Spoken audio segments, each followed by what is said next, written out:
Is that a joke? Wait a minute. That says stop recording. Do it twice? No. Okay. You did it again. Okay. Okay. No. You're going on. I thought I would talk about some of the attributes of love that we find in 1 Corinthians 13. And I thought, well, I'll just start right where Paul started. Love is patient. Well, that brought up the question, okay, exactly what's patience? So I looked up the definition. It says the capacity, habit, or fact of being patient. Tells you a lot. So I had to go look up patient. That was interesting. Patient. Bearing pains or trials calmly or without complaint. Manifesting forbearance under provocation or strain. Not hasty or impetuous. Steadfast despite opposition, difficulty, or adversity. Able or willing to bear. Well, of course, you know me, I got to go look at the Greek. And the Greek word that Paul used is makrothumeo. And, you know, words are kind of funny. It's hard to pin words down to specific. This is exactly what that word means. Okay? To be of a long spirit, to persevere patiently and bravely in enduring misfortunes and troubles. To be patient in bearing the offenses and injuries of others. To be mild and slow in avenging. To be long-suffering, slow to anger, slow to punish. Now, as we go through these things, I want you to understand something. Okay? Paul says that love is patient. Well, love is not impatient. Okay?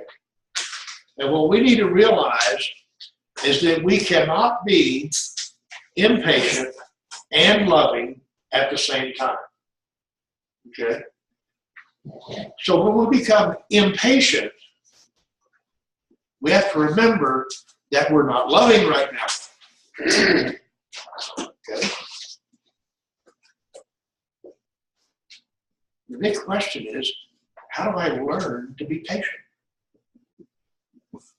Because, you know, we've often said, you know, I ain't asking God for patience because we know what he does. Oh, yes. You know, he'll send up problems. But you can't really learn it without them. One thing that patience requires is calmness. Because when life starts coming in on us and there's problems, and we're trying to figure out how to fix them, and I don't know why she did that, and I don't know what I'm going to do about it, we start to get upset. We become impatient because we don't like what's happening and we want it to stop now. And we start to figure out how to fix it. You know? And we get so tied up in listening to our own brain that we don't have time to listen to anything else. And we're not calm. Our brain is cluttered. It's just going on. And we're worried about it. We just don't know what to do about it. Right? So if we want to become patient, we have to realize we're not being. One of the first things we have to do is figure out how to get calm. In the midst of everything else, how do we become calm? Okay? Now, one of the things you have to do is clear your mind. You have to clear your mind of all the things that are causing you to be impatient. All the things that are cluttering up everything and getting you excited and worried and tense and everything else. You know, I thought about, when is it hardest to be calm? When everything around you is going nuts. Okay? I think of combat. In combat, it is total chaos. There are people trying to kill you. There are guns going off, bullets going by, things exploding. You can't hear yourself think. And people around you are excited. You're going nuts. Okay? How do you get calm then? You have to be an act of God. It has to do somewhat with attitude. You know, I found that I could be real nervous before something happened. When the guns went off, I got calm. And I found out that was really, really good and very conducive to your survival, to be calm. Because you can focus on what needs to be done. Could I ask you something? When you were out there that time that you were shooting, you should have been shot. You know, they were shooting everyone and, you know, you should have been shot right out there. Were you calm then? Oh, yeah. It was like, it was nuts is what it was. It was like I was on a firing range. There's a target. Yeah. I was not paying any attention to people shooting at me. I should have been, but I wasn't. Yeah, I've watched, I'm not trying, like ladies in the grocery store, and they got one a towel in a basket, one by the arm, and one running around with the basket. And I think, how are they going shopping? You know, they're just They're nuts. Ask Paula. how do you do that, Mom? But anyway, I think how they get calm, how do they do their shopping? You know. Okay. I want us to do something here. I want us to listen to something. I gave Retha just lots of notice. I sent it to her this morning. I want you just to pay attention. It's a recording. I want you to just pay attention. Do whatever it says, and just follow this. And after we'll have something to say about it. Due to the relaxing nature of this recording, do not listen to it while you are driving a vehicle, operating any equipment or machinery, or doing anything that requires you to be fully alert and awake.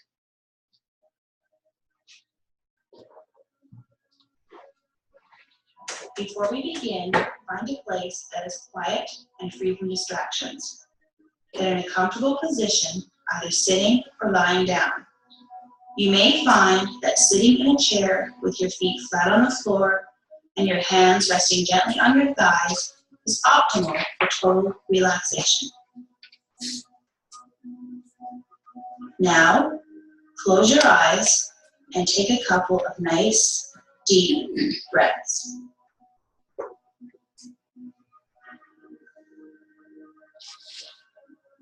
As we begin, focus your attention on your breathing. Breathe naturally and notice your own unique rhythm. With each and every breath, you are becoming more and more relaxed. And now, I want you to imagine that you're standing on a path in the middle of a garden. And looking around, you notice the garden is full of beautiful trees and shrubs. You can hear birds singing, and you smell the flowers. Now, as you look closer, you notice that at the end of the path, there is a staircase with 5 steps leading down to a sandy, white beach.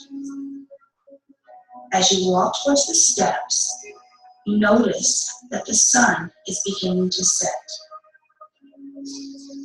A big, beautiful ball of orange, casting a magnificent glow of reds and pinks onto the sky. Feel the warmth of the sun on your face. You are now at the top of the stairs.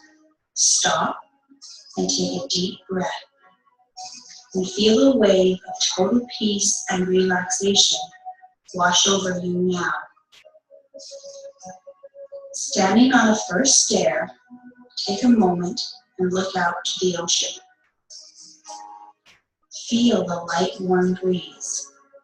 Smell the salt in the air. In a moment, you will walk down the steps, and with each step you take, you will feel more and more relaxed.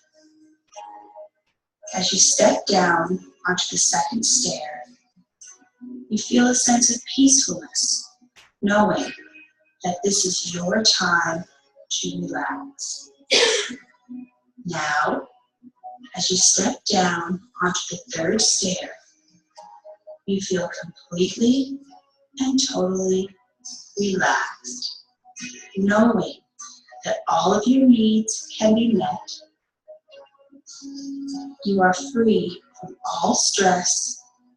You are totally relaxed. As you step down onto the fourth stair now, feel the rise and fall of your chest. Notice as wave after wave of total relaxation and calmness filters through every cell of your body. And now, step down onto the fifth stair, knowing that you are now completely and totally relaxed.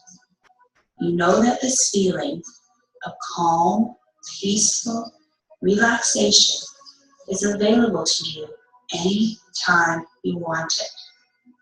All you have to do is say to yourself, relax. Now that you've reached the bottom of the staircase, take a moment to enjoy this feeling.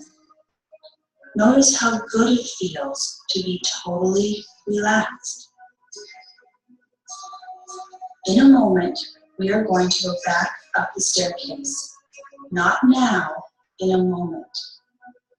As we do, you will begin to get a sense of wakefulness and calm energy will go through your body. Now, step onto the fifth stair. Begin to feel a sense of calm energy filtering through your entire body. Now, step up to the fourth stair. Notice a sense of wakefulness. As you step up to the third stair now, notice the sounds around you. Feel the weight of your body as you're sitting or lying down. Notice your breathing. With each step, you are becoming more and more awake. Now, step up to the second stair. Notice how good it feels to have taken some time for yourself to relax. Now, as your foot touches the first stair, you feel fully awake, relaxed, revitalized, and ready to continue your day.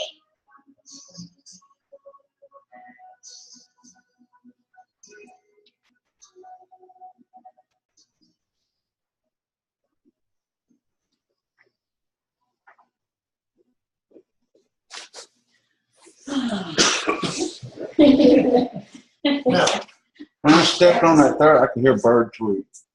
how did it make you feel? Better, definitely more relaxed. Just like it said.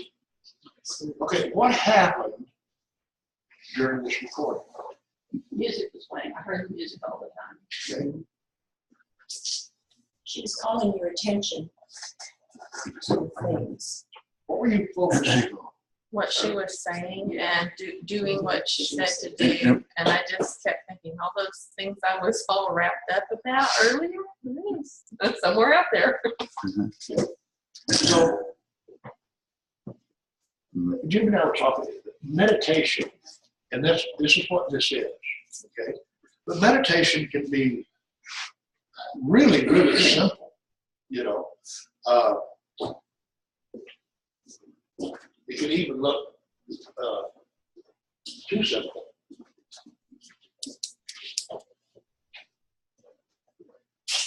You just have to find something to contemplate on. And it can be almost anything, okay? It can be a recording, it can be something you can take and really contemplate on this and look at the way the twists go. Because what you're trying to do is get your mind free. Get all that stuff out of there so you're not, that's not what's ruling everything. You're clearing your mind, okay? Anybody that's interested in this recording, I can get it to you. And the more you do it, the more effective it becomes.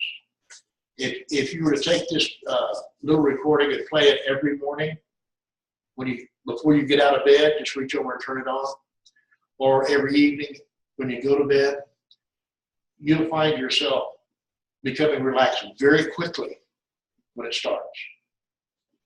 And it's something that we need to practice. Patience doesn't come automatically or naturally. It's something we need to work on.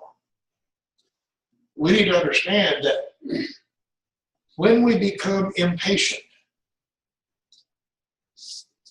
we're not pleasing God. Now, Jesus says that there is no command greater than loving God and loving your neighbor. And the first thing Paul says about love is it's patient. So if we're going to be loving, if we're going to understand love, then we have to learn how to be patient. We have to learn how to not allow all this stuff to steal our calmness. Okay? And we need to understand that sometimes we're so busy listening up here, you know, we can sit in a chair or even lay out in bed and our brain is going 90 miles an hour, you know. All the problems of the day, everything that didn't get done, didn't get fixed, they're just, we can't relax. We've got to figure that out.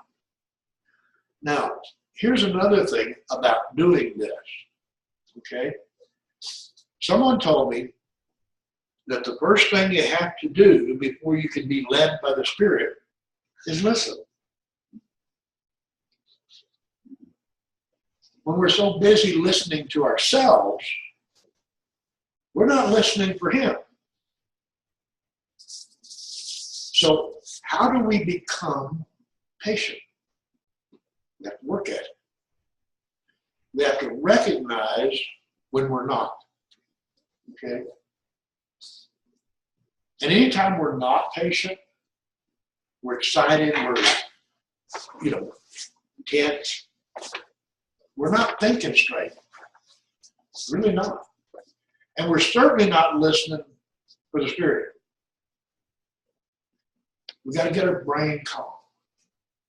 Get ourselves calm. It only takes a couple of minutes, And in the middle of a big problem, sometimes the best thing we can do is set it over here for a couple of minutes, get our brain clear, and then look at it again. Why am I excited about this? One of the things they taught us in the Sheriff's Academy is that an emergency exists only in the mind of the one having it. It doesn't have to be your emergency. That when Brenda's having an emergency, I don't need for it to be my emergency. I am much more valuable to her if it's not. Because I can be calm, rational, do what needs to be done, and not let my emotions get all in it. Okay? Same thing around your house. Your kids, When it's just like, here. The next thing that's going to happen is you're going to get a beating. You know, stop. Go to the bathroom, shut the door, lock it. You can't stay in there though, Paula. Like Brenda always say, put your mask on first. Yeah, Huh? Yeah.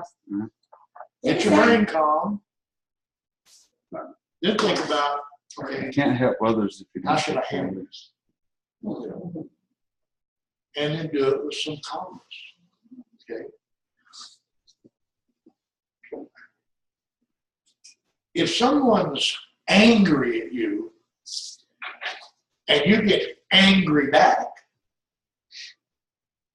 what happens? They just get angrier. Okay. When they're angry and you're calm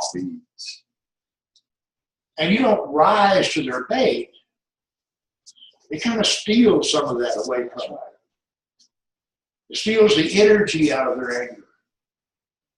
We need to learn how to do that. It's called patience. If you think about that, to persevere patiently and bravely in enduring misfortunes and troubles. Now, I'm going to talk about endure later on. But I figured out something about enduring, to endure or persevere. You don't persevere doing something you like. You persevere when you'd rather be doing something else. That's perseverance. And we're going to find out that love always perseveres. You know, when you let the situation control you, you're not in control. Take the time to get control. Stop, clear your mind, find a way for you that works. Okay? Maybe it's as simple as having something handy where you're not smooth I can, whatever it takes. Okay? Put a special coin in your pocket. That's your calm button. Take it out to hold it. Is that what your beads, the prayer beads and Muslims and all that? Do you think that has something to do with their prayer beads? Oh, I'm not. I'm just wondering. Hey, Calming. Yeah. I tell you what, the guy that thought up the rosary wasn't stupid. Centers. Centers. Because your brain goes off of everything else and centers on something. Okay? It's meditation. It's contemplation. That's how you get your brain clear. You focus on something else that's calming. And you can provide that anywhere. It doesn't matter. It doesn't matter what's going on. Okay? You do not have to let what's going around you control you. You need to be in control. So stop, clear your brain, focus it to get all the stuff out of it. Then think about it. You know? When Jerry just irritates the snot out of you, and you'd really like to shove him off that deck, just stop.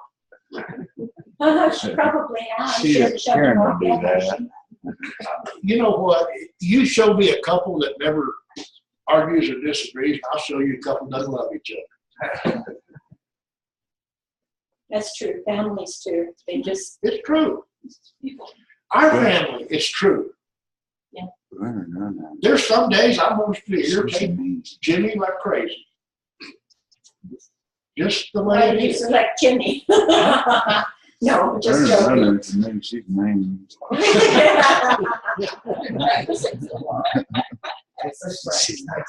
Yeah.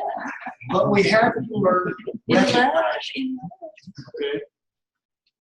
We need to learn to recognize when we're being impatient, when we're getting excited, when we're losing control.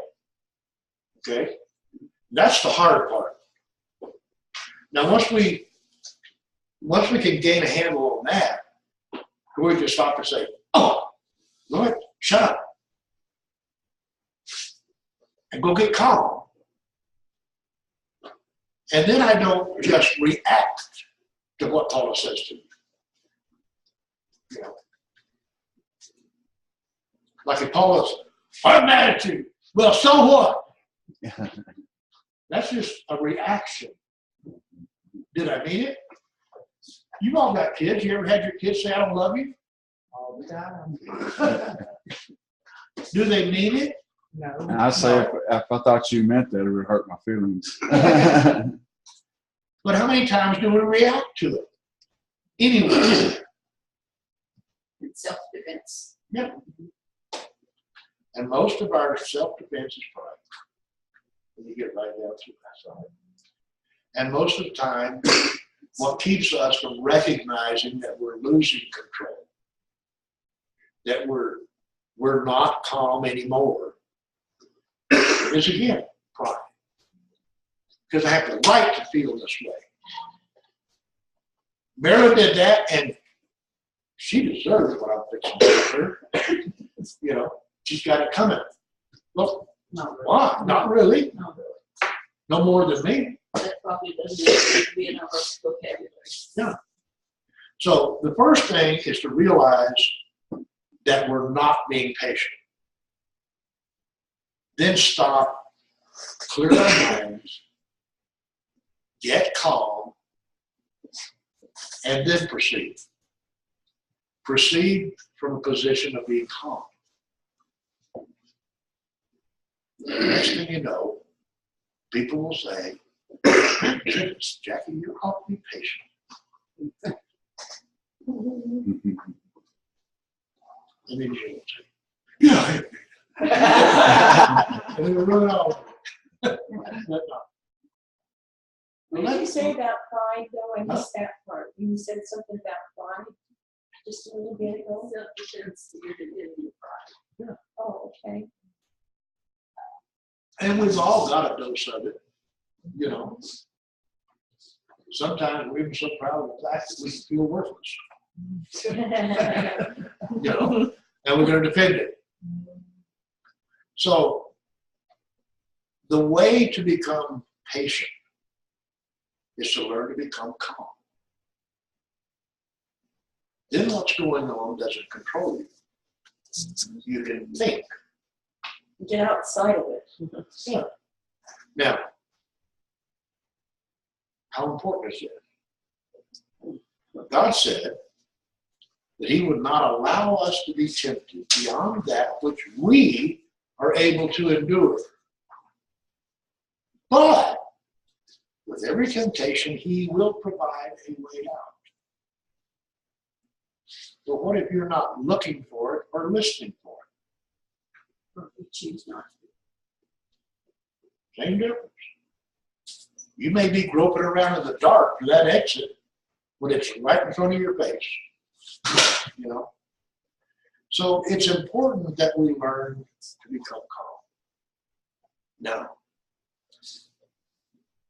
Paul says, your life is but a vapor. Appears for a little while. And you remember the lesson I gave with the rope? The little piece of it that's our life on earth, that's so minuscule you can clip it off and it doesn't change the rest of it. Okay? If our entire life is so insignificant, one day doesn't matter at all, does it, in the long run? The only thing that really matters is we get to a point where when this life is over and we stand there, just us and Christ,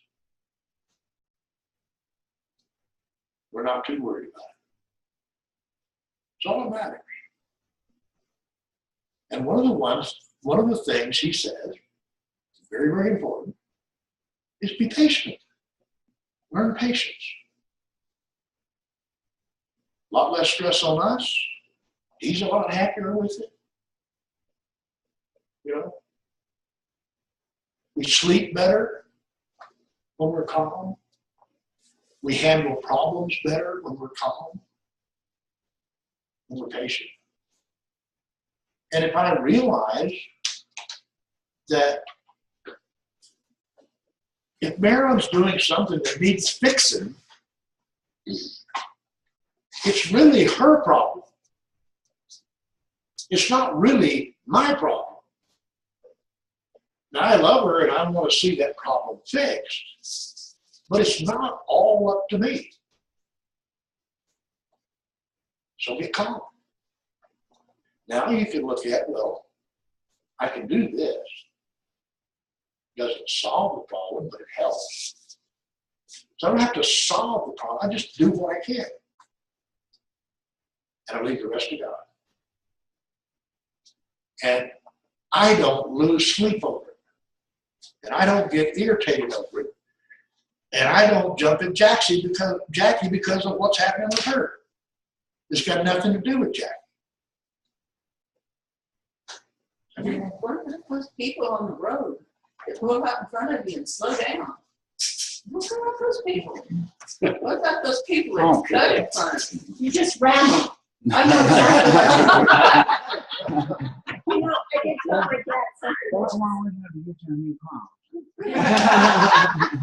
let's look at that. That's a good. I did tell my dad. Why do we react like that? Anger. Why? They're messing with my plans. I Yeah, have plans. They're You're messing with my plan. Mm. I have a schedule. Yeah. How dare you? Yeah. Who do they think they are anyway? That's right. We all heard, that God never give you something that's too difficult that you can't handle it. But something I've just crossed that kind of rung a bell to me, that any situation that he puts you into, he already has a plan of escape for you, whether you know it or not. You might think that there's no way I'll get out of this. He won't put you in something that's too difficult to start off with, but he already has a plan of executing for you, whether you know it or not. You just paraphrase that scripture. You just did. That's in 1st or 2nd Corinthians, whatever it was. Mm-hmm. Yeah, very good. He already has that plan set up. So don't think that when you start off with something, you say, this is too difficult. I'll never get out of this situation. That's all in the plan of God already. I had a reaction to something I said because it just hit me. There's a guy in one of our groups, he's having problems meeting his mortgage. He's behind on his mortgage. He doesn't know what he's going to do. If he doesn't get this money, then he's going to lose his house, and he's all worried about it. And I came back, I said, well, even if you don't get this, I said, don't ask God why, why? I said, ask him, what now? Because, like Jimmy says, God's got a plan. He's working his deal. And sometimes you don't understand it. Like, well, God, why won't you let me do this? Well, because it's not going to help my plan. That's why. I need you over here. So I'll make it where you can't stay over there. And if we get calm, we start to look at stuff like that. What if you were to lose your house tomorrow? Ooh! I would count. Huh? I've always wanted to count. Of course, you can hear me squalling, wouldn't you? But when we're calm, all of life's problems get into perspective. Not saying they all go away, but they get into the right perspective. And we can deal with them much, much better. And one way or another, they will all go away. Yeah, that's true. There's not any problem that's going to exist longer than you live. And it's like in the reading today. If we live for the Lord. And if we die for it. So either way, we're His, so what? You know, doesn't matter. One day at a time, one situation at a time, one problem at a time. Don't let all the problems in your life heap up on you all at once and bury you. And that thing about the trouble of one day is enough for that day. Don't think ahead. No. Well, if you stop and think about it, today is the only day you have. That's it. Yesterday, there's a thing you can do to change what happened yesterday. Nothing. Now, if I wronged Jimmy, I can go out and tell him I'm sorry, but it didn't change it. Still happened. And who knows about tomorrow? You know, it may or may not get here. And if it doesn't, boy, they ain't gonna sit and think hands. You know. Promise today. And if it does, we'll have everything we need to get through that. You know, I've always said it's way easier to do something for a short time, even if it's hard. You know, you go to the doctor and he's got to do something that's going to hurt a little bit. Okay, but it doesn't hurt long. You can handle that. You know, so you do. You know, now if he was going to be doing that for the next week, it might be a different story. Okay, we can do anything for a short time, pretty much. My dad used to say, you can stand on your head and gargle peanut butter if you don't have to do it long. Gargle peanut butter. I give it to my dogs, you know, for lunch. If we live today, just today, don't bring yesterday along just so we have something else to worry about. And don't worry about tomorrow, just today. Get up in the morning, do what's in front of you, get it done, whatever it is. Then you never have to do anything for more than a day. Nothing. But it's when we start saying, oh my goodness, I got to do this today, then tomorrow I got to do that, and the day after that I got this trip and that trip, and man, I'm not going to get anything done. And it gets us all And stirred so up. you don't do anything, at least I don't. When I get bad enough that way, like I've got so many things to do, then I just stop. Yeah, you don't do nothing. Yeah, Don't I do do. nothing. I do. It's so awful because I don't know. So figure out something Yeah, and really think about it. words. Figure out how are you going to, one, recognize when you're being impatient or when you're not calm, when you're excited, worried, whatever. How are you going to figure out how to tell yourself that? And then figure out a way that you can just stop, doesn't matter what's happening, and calm down, clear your mind. Okay.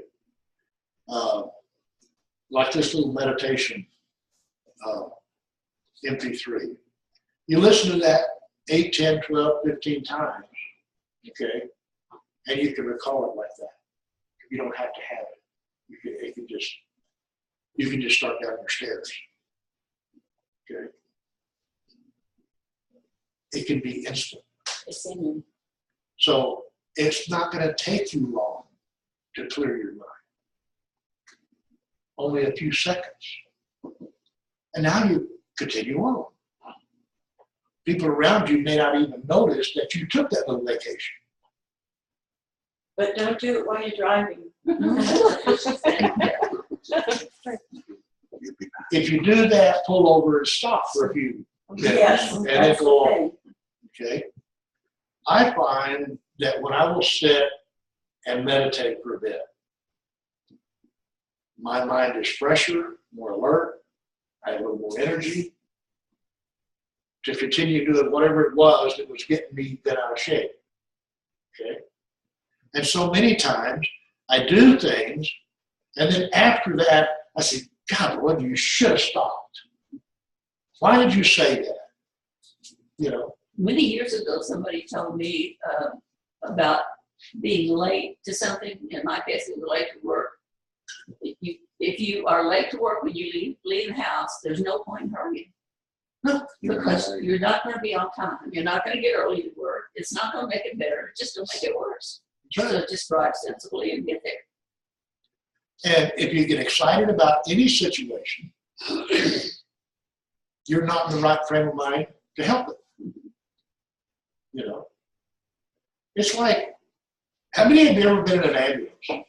Oh, Boy, those EMTs were excited, weren't they? No, they weren't. I thought they should have been a lot more excited than that. Yeah. they sure are good though. That's They're why, so that's one of the good. reasons they're good. Do you know They the vet? don't get excited. The vet downtown is learning to do that. And when I was in the ambulance one time in horrible pain, dripping wet, you know, as we're going out, she's stroking my hair, and all of a sudden I realized it. I said, I can tell you're a vet, you're petting me. She was, actually, she was petting me because she's so stressed and she's just beginning to learn it. And so, yeah. So find your way to calm yourself. And that guy pulls in front of you on the road, takes some satisfaction in knowing he will never get to the head of the line. Well, I always figure it this way. I say, thank you, you're running interference for me. Oh, hey, that's a good idea. Well, I'd rather have them in front of me speeding away than on the backside. Yeah. Oh, she hates that. Yeah. But actually, that's kind of, yeah. And you know, and when the guy is cutting people off and in a hurry and all that, do you really want to be in the same frame of mind he's in? Oh, no. You know, I don't get road rage. For some reason, I just don't get it. No. I don't even get annoyed.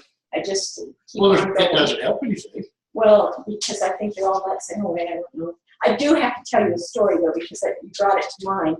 I had a great big rig that I lived in. It was a camper and had a bathroom and everything, you know, but it was a camp over the top. And my dad, who's been a trucker for years and years, decided to warn me. He hadn't seen me forever, and you know, about being careful. I said, "Oh, Dad, you don't have to worry about that. All I have to do is shake it a little bit, and they get out of the way." And actually, that's true. Yeah. They do. Well, that's just like you cut up behind a tractor trailer. He would just pops that steering wheel a bit, and the back end goes like, yeah, you back off. Sure, you know. So anyway, just think about this week. Notice how you're doing. Notice when you're upset. Notice when you're impatient. Notice when your brain's getting cluttered. And stop and figure out how to get calm. Try different things. Grab a leaf off a tree and just really examine that leaf. Smells are good Look at too. how beautiful it is. Smells are wonderful. You know, something nice and smell like rosemary. Find a peace rock and put it in your pocket. It's kind of smooth that you can be anything that helps you calm down. Whatever it is. And then keep at it for a while until it's almost automatic. Then you'll find yourself to be a lot more patient, which makes you a lot more loving, which makes you a lot more effective.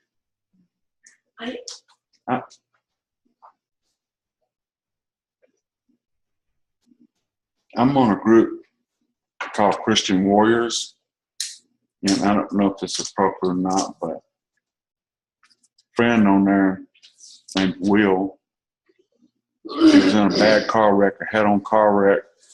A young man pulled across this, hit him head-on, killed his wife, 27 years.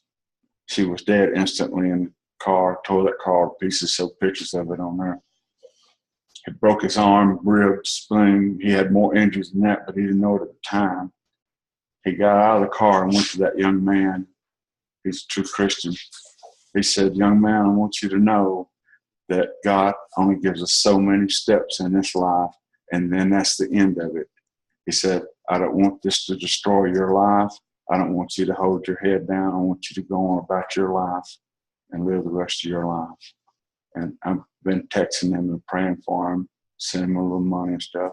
But I thought that was a true Christian of him to go over and tell that young man to not let this destroy his life. I have great respect for Will. Sure for doing was. that. And it blew that car, cut it in half. It killed, Especially at that time. killed his wife when it's instantly. so fresh. 27 So years. terrible. But see, that's when we need it the most. That's when you need it the most. Yeah. And the next day he said, please pray for me now. I need it bad now. And then he realized when I took him to the hospital that he had some more internal injuries. But I talked to him, I said, you're in fellowship with the Lord. You're right where you need, you're a good man. So I just wanted to, I know that's a little bit out of context, but it's on my No, it's mind. not really. It It's was not on my really. mind that what a true Christian he was. Because he was able to act that way in that circumstance. My God. And didn't want to destroy that young man's life either. So let's work on this one thing this week. I'm glad you explained some of these things because I didn't understand actually what I've been doing because I'm overexcitable, and I get all chicken little, the sky is falling if anything happens. Well, I just pray and it helps me quite a bit. Actually, most times but to do it in another way, I mean, not that prayers, Prayer can be a form of meditation. but I've never really known what meditation meant. You'd think I did because I came from all those years of the 60s and all that. I've never Glad you missed it. I don't know. And then, I've tried to think about what it is. I didn't know it was just that, And your wife has always said that she meditates in the morning, before the day. And, I just never really quite knew what it meant. So weird. It's basically a focusing. You focus your mind, you contemplate something that clears your mind of everything else. You just focus. And that lets you kind of wipe the slate clean and then go back. Some people do it for physical pain too, and I never really understood it. So yes, this is very helpful. You too. That Thank is you. exactly why I get up at 5 o'clock every morning before I get those kids up at 6 That's what my mother used to say. She used to get up at 5, and she said it's the only time she had them home. I mean, that's a good time to do your prayer and pray and ask God. Jackie to said do that. something, so I'm going to No doubt. say something about that. Some people meditate for pain, okay? I have found that if I have a headache, I can take this finger and put it exactly where it hurts. You gotta think about it. You showed that to me. And when I get it exactly where it hurts, I put a finger next to it and move the pain to that finger. And I can do it like that, and I just take it off the top of my head, and the headache's gone. It may come back, but it's gone. Okay? That is simply meditation. That's all it is. Oh, It's focusing your mind on something. Transfer your thought. I from do thing know to something. I didn't know this. I had a counselor that was really into feedback, the machine. And I told her once, I don't even know how I learned it. Yeah, I do know how. I learned it from Psychology Today. I used to have, what do you call them? subscription. No, I had those headaches that are real bad. Migraines. And actually, after a couple of days, I'm thrown off and everything. They last a couple of days, and I'd go in for everything. Well, I read in there that if you could think your palm warm, you could just spell it. Well, it took the longest time to do that, about 2 years. But when you're really desperate, you finally can, and I can do that. So then I told this counselor that, and she wanted to test me on her machine. And it'd been like 20 or 30 years since, maybe 40 since it had a headache. But, it immediately goes away. And if it comes back, you just do it again, and it's gone, that headache. But, so I said, well, I don't know if I can do it now. So I kind of and her machine went beep, beep, beep, beep, beep, beep, beep, beep, beep, beep. And she was I didn't have that was the first time it was ever measured. But, just that one thing. I never think of it for anything else, just headaches. Maybe that's why James and some other people said believe and don't doubt. We got a lot more up here than we think. Okay. So this week, let's work on this one thing. Try to think about it every day. Do a little something to become more patient by becoming more calm. Okay. And next Sunday, we'll see how's everybody feel they did. You think you're more calm today than you were a week ago? You think you're a little more patient than you were a week ago? Because that's how we get there. You know, there's too many times we talk to God and we say, I want patience now. You know, That's funny. I don't work that way. You know, it's hard. So let's just try that this week, okay? Because what's going to happen if we can become a little more patient, a little more calm, we'll become a little more loving, and a little more like Christ. And that's our goal, isn't it? Yeah, that's just amazing though, because patience is one of the things in there, but I would have thought, First thing. yeah, the first thing. Oh my God, the first thing. That's the first thing Paul said about it. Duh. Love is patience. Next thing he Yeah, said, brainstorm. Yeah, and amazing. any improvement we can make Oh, it'll build on itself too. makes us a little more Christ-like. Even if it's only a little bit. We're a little bit closer. There we go. Okay, let's pray. Heavenly Father, I want to ask you today to help us work on being patient and calm. Help us remind each other that we'd be happier if we're more patient. Father, help us to keep in mind that you're patient. You suffer with us a long time. Father, just help us to be a little more like your Son. We pray in your Son's name. Amen. Amen. Here? All right. Jimmy? Time for announcements and prayer and praise requests. First announcements. Yesterday, we had our men's breakfast. Didn't have a lot of men there, but we had a very good time.